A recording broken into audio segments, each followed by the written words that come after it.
Believe it or not, according to you guys, the most played format of Warcry is basically one box bespoke versus one box bespoke. And so we get the question a lot saying, okay, I want to get into this faction or I want to get into this faction. Is this warband any good? Is that warband any good? So today what I'm going to look at is I'm going to look at that format specifically. We're going to look at all of the one box bespoke warbands. We're going to make a tier list and I'm going to tell you exactly where they sit on that ranking, why they sit on that ranking, and a little bit about if you wanted to expand those warbands, maybe get into some kind of constructed play, which warbands will be best suited to give you that success. Now, as always, if you like what you see, please don't forget to like and subscribe. Let me know down in the comment section below what you think about these warbands. If you have any interesting builds, that's always something that I would like to hear.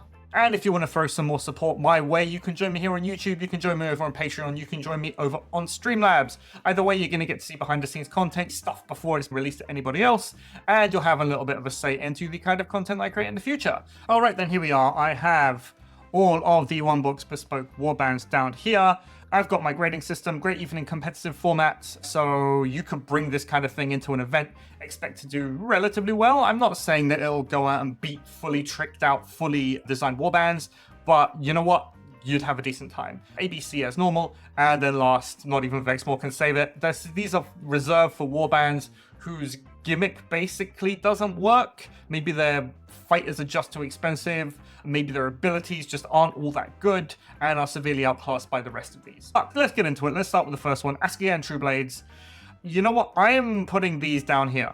And why? Because in both a one-box bespoke format and in a constructed sense, they're just not that good. Their guys are too expensive, they don't have enough attacks, their abilities are kind of non-existent. The only really good thing they have going for them is the Azyr Exemplar, and I've talked about this several times in other places. He's basically outclassed by most other heroes in the game. His damage is fine, but he just isn't doing it. Especially in the one box, where you want to build a whole bunch of Acolytes with Throat Takers. You don't get so many in the box, so you're kind of stuck in that build. So yeah, I would not recommend Azyr and Trueblades. Despite their really cool samurai vampire aesthetic, I think you can do a lot better. Order of Azyr, I'm classing them as a bespoke warband here because they've got one build that you can pick. I actually think they're pretty good. I think that by themselves, Order of Azyr are one of the much better bespoke style warbands that you can pick up. You've got a lot of variety in there. You've got a lot of different kinds of abilities depending on what you want to take. And of course, you have the excellent shooting from characters like Quiet Pock, Haskell Hexbane. I think it's Amos, the guy with the two guns who gets the additional shooting actions. That's really good. Order of Azyr, fantastic. You know what? In fact, I think if you were to bring a properly built Order of Azyr list, would you need allies? I think you would need allies to build Order of Azyr to bring it by itself in comp format. So I think we'll put it in A. I think it's real good. Unmade, you get a Blissful one, a Joyous one, 3 Ascended. Everyone has nets, which is really good. Everyone is fast, which is really good. I've seen one box Unmade do relatively well by itself. The main problem in constructed play is that you have to bring that Blissful one, and the Blissful one is hellishly expensive. I think it's like 250 points or something. It's ridiculous. In a one box format, you kind of don't have to worry about that. The only real question that you have to ask is the Blissful one able to take down other fighters and to go toe-to-toe with other heroes? With all of the stuff that Unmade gets, all of their abilities, and the speed of the Blissful one, I think they are actually pretty good. So I'm going to put them up. I think I'm going to put them behind Order of Azyr because Order of Azyr can basically shoot them off the board, but they're definitely very good in this kind of format. Next up, we have the Riverblades. A lot of people have tried things with Riverblades. The main problem with them is that they have no real damage dealers, and they got the elf profile. That being said, they do have some very good abilities, and I do think that they work. It's just they have problems that you can't really solve just by playing the game inside a one-box warband format. So I'm going to put them here in C. Again, this kind of thing might change, but you know, it is what it is. The Blacktalons, I am treating them as a one-box bespoke because you can buy them there. By themselves, the Blacktalons aren't necessarily all that good. Neve Blacktalon and the old man whose name I forget aren't good enough to hold up a warband by themselves if you were going to turn them into an actual constructed play warband. But I think for this kind of format, Neve is such a powerhouse that I think she can really pull her weight. So I want to put her here. Yes, the warband is a little bit small. A lot of these warbands cap in at something like 10 fighters. So they're actually quite large, but what they're really lacking, like not a lot of them can go toe-to-toe with Neve and survive. Like she will hit anything in most of these warbands and she will knock them over. So that's why I'm going to put them up here. Next up, Hunters of Haunchi. Despite them being amazing, and they are amazing, the main problem with Hunters is that they need allies. Absolutely 100%. They are a very good core of a warband for you to bring additional things in, but unless you're really going to invest in buying a lot of Haunchi's Claws or converting a lot of Haunchi's Claws, which just isn't available to you in a one-box bespoke format, they're not that good. They kind of have the same problem as Riverblades do, but it's compounded by the fact that they have even less damage. Riverblades, at least they can do damage passively with their double. Hunters can't even do that. They got a lot of points buffs in the Warcry April update, but that doesn't help them in this format at all. So I'm going to put them in C tier. They will really dominate in objective style missions, but as soon as you need to kill anything, or you have to go pick up treasure where basically you're doing it with your toughness 2 8-wound skinks, they're not going to be doing all that much. Next up is Khainite Shadowstalkers. They are fine. I would say they're on the weaker side. If you had to build this warband properly, you would need a lot of those guys with twin crossbows, and you just don't get that. So what you have is a bunch of relatively weak, relatively squishy fighters. It's not as bad as Riverblades, and the Shroud Queen is genuinely a good fighter. But yeah, think they have issues in this kind of format, so I'm going to put them here for the time being. These things can move around. Splintered Fang are one of the really good ones. Why? Because they're Hero of the True Blood, best net in the game. Their chaff models are fine. They have the snakes. Unfortunately, you need to bring the snakes in this kind of format. Aren't that good. They're kind of overcosted, but this doesn't super matter. They are better than Shadowstalkers. They got the net, so yeah, I'm going to put them here underneath this, simply because I feel like Neve Blacktalon is going to be a gatekeeper for a lot of guys. If you don't have anything that can deal with Neve, you're going to have problems here. True Blades might have it because they got the super net, so they can hit Neve with that, slow her down, and then it's just a tiny warband. So yeah, I think Splintered Fang can go here. Vulkyn Flameseekers. Literally, they are one of the best bespoke warbands. I've seen people bring one-box Flameseekers to events, do really well. It doesn't need a whole lot of tweaking to make them into some serious competitive warbands. So Flameseekers are going up here. They have it where it counts, right? They got movement abilities, they got damage boosting abilities, they've got a whole load of action economy built in. Yeah, they may be dwarves, but they are much faster than they look. So yeah, Vulkyn Flameseekers, we're at the top. Wildercorps Hunters, again, I think they are sitting somewhere in here in A tier, and I will tell you exactly why. Normally, you look at Wildercorps Hunters and you want to build a whole bunch of Trailblazers with twin crossbows. That's going to be the bread and butter of your warband. But you can't do that out of one box. So what we're going to be doing is we're going to be having the one Trailblazer with twin crossbows. You get the dogs, so you're allowed to do Lord with dog spam to a certain effect. So that's actually pretty good. But your basic scouts in that warband with double hatchets, and you can build them all out with double hatchets if you really wanted to, and then you build your other Trailblazer with Trog Spear. They're actually not all that bad, and what this warband has going for it is the Arbalister. And the Arbalister, just like Neve Blacktalon, is a thing that if you don't have the tools to kill the Arbalister or to neutralize it in some way, it will totally dominate games. Yeah, it's only got 2 shots, but that 4-8 damage profile is huge, and it's game defining, basically. I would go out on a limb and say just because they can put more models than Order of Azyr on the field, they're better than Order of Azyr. Next up is Chaos Legionnaires. They are the mid-tier of mid-tier. They're tough, they got a bit of damage, they can move around, their abilities are nothing really, but their basic stats are very good. So I'm going to put them here in B tier. They will do what you want.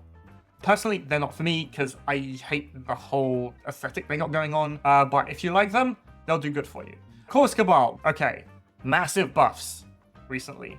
Something that I haven't been talking about are the faction passives, the battle traits that were released. I'm gonna put a video up there talking about the battle traits. They were released in the Briar and Bone supplement. It basically gives, if you're playing a pure warband, it basically gives a passive ability that your warband can use, and this is something that we are really taking into account here. Corvus Cabal has an amazing battle trait where if they finish their move more than 2 inches vertically lower than where they started, they get +2 strength. So they can do their move action and then attack, gets around their strength 3. Things like the Spire Stalker, which got a massive buff in the April update, that becomes very good. It's only strength 4 normally, but if it can jump off a thing, remember the Corvus Cabal triple is basically Rampage, so that, with the +2 strength, really good. I would say that Corvus Cabal are right up there. They can do exactly what they need to do. Gorger Mawpack is kind of in a similar spot to any of these in the middle. If you don't have the tools to deal with 35 wound gorges, you basically lose. All of these guys do. All of these guys might not do. So yeah, gorges, they're kind of great. I really like them. I've seen one box Gorger Mawpack do really well in competitive format as well, but I don't think they're that good. In fact, I think they probably go up here. They'll handily beat out any of these warbands. Yeah, they're a small warband, but they all have damage. They all have speed. They got action cheating in there, so I think they're very, very good. Horns of Hashut. Okay, in one box, you get one Flame Hurler. Is the Flame Hurler, a single one, as defining as, say, the Arbalister for Wildercorps Hunters? I don't think so. I think they're very good one-box Horns of Hashut because their Shatterers are real good, and you get a whole bunch of them. You get a whole bunch of Demolishers, which are fine for their damage. You get a whole bunch of ability in there, but do I think that a one-box specifically is going to beat out any of these? I think they might beat out Unmade, but then again, if the Blissful one gets in there, that Flame Hurler just dies. I think they're as good as Unmade in this kind of format, so I want to put them somewhere here, I think. All of these have something that can take out the Flame Hurler, and the Flame Hurler is the real problem in the warband. Yeah, I'm going to put them down here. I think even Neve Blacktalon, Neve can run into a Flame Hurler and flatten it. Next up, Jade Obelisk. Jade are fine. They got damage, which is good. They're kind of slow. How many Desecrators do you get? 3. You get 3 Desecrators in the box, which is pretty good. You've got the Faces that aren't as good as Desecrators, but they're a bit faster. In terms of efficiency, they're still pretty good. You are forced to bring the Ydrilan. In a one-box format, they're actually pretty decent. I'd probably want to bring them over Chaos Legionnaires. Would I want to bring them over Splintered Fang? It's just Splintered Fang Hero is just so good. But these guys will knock out the Faces. So I think this is fine. Pyregheists. If we were talking about a competitive format, I would say that Pyregheists are the worst of the worst. I think out of one box playing against other one boxes, they're fine though. They get 3 Torch Wraiths, which are the ghosts with the range attack. Pongfather is legitimately good. There are a lot of toughness 3 things in here, which means there is an increased opportunity to place those Pyre tokens. But yeah, maybe they're okay. I don't think even Vexmore can save them. So I think they're fine. Questor Soulsworn, great even in comp format. They've been doing real good things. One box Questor Soulsworn, even in events, like proper events. They got what it takes. They got action cheating. Their battle trait is really good. Allows each fighter to use multiple abilities when they activate. So that's kind of borderline broken in this format. They all have the Stormcast stats. I think you get 2 of each weapon in the box, so you can tailor the list to make it decent. So yeah, they're going up there. Questor Soulsworn, fantastic. Scions of the Flame, they've been doing real good stuff. Their leaders are really good. They are very punchy. Their abilities are also real good. I think they're kind of middle of the pack. I think they're upper middle of the pack, really. If you aren't able to take something like a Varangard or one of those fast moving pieces, they're just a whole bunch of foot slogging guys. Now, there's one thing I want to remind you guys is that there's no hard and fast boundaries here. Yes, B tier can beat A tier. That's not a problem. A tier can beat these guys. That's not a problem. It just gets harder to beat warbands of higher tiers as you go up. That's all. So Spire Tyrants are real good. They're tough. They have the Bestigor. There is only one Bestigor you get in the box, which is kind of sad. So you would ideally want multiple of those if you're building out your actual warband properly. I think they are just as good as Scions of the Flame. I think in a one box versus one box format, the only real problem is the Flame Hurler against Horns of Hashut. There's no particular order here. I think they'll do pretty well.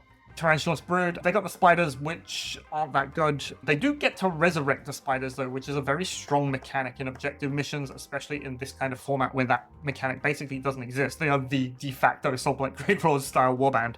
So I'm going to put them down here. I think Pyregheists can beat them out because they just have the damage. The problem is that they're fast. They got some tricks to them, but they're just not doing enough damage to be able to take out fighters on a consistent basis.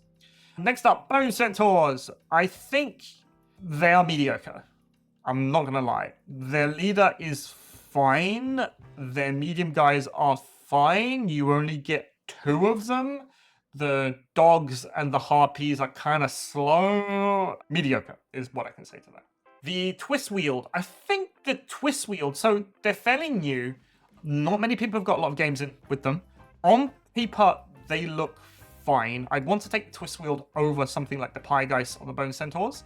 Yeah, I think the Twistweald can beat most of these, simply because their base fighters are just better than the base fighters than most of these warbands, and they still get to put 8 fighters on the field. There is some fairly good customizability in that box, so if you were just playing one box, you can do things with it. I think Twistweald are fine. Yeah, in the middle. Next up, Untamed Beasts. They're okay. They are boring. I find them really boring. Yes, they got damage. Their abilities are kind of nothing. I'm going to put them down here. Cypher Lords, they got teleport, which is good. Their teleport massively improved from what it used to be thanks to the April update. I think they can do things. I played against one-box Cypher Lords, and I got heavily beaten. Are they better than the Twistweald? Probably just by the tricks that they can pull. Iron Golems, though, Iron Golems are great. The problem with one-box Iron Golems is that it is one box, and you don't get to maximize all the really good stuff.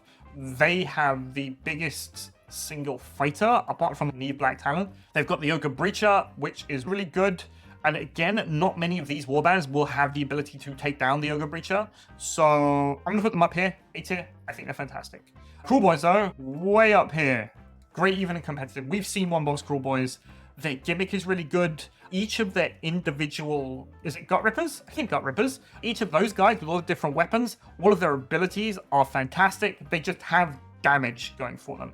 Their reaction is very good. It gives a rare piece of not ability related control that you don't see in this format. The Beast Knob is much tougher and much more damaging than any of the other heroes you're going to see here, barring the Clawback, for example. Very good. We've seen them do real well even in comp events, so that's why they're going up here.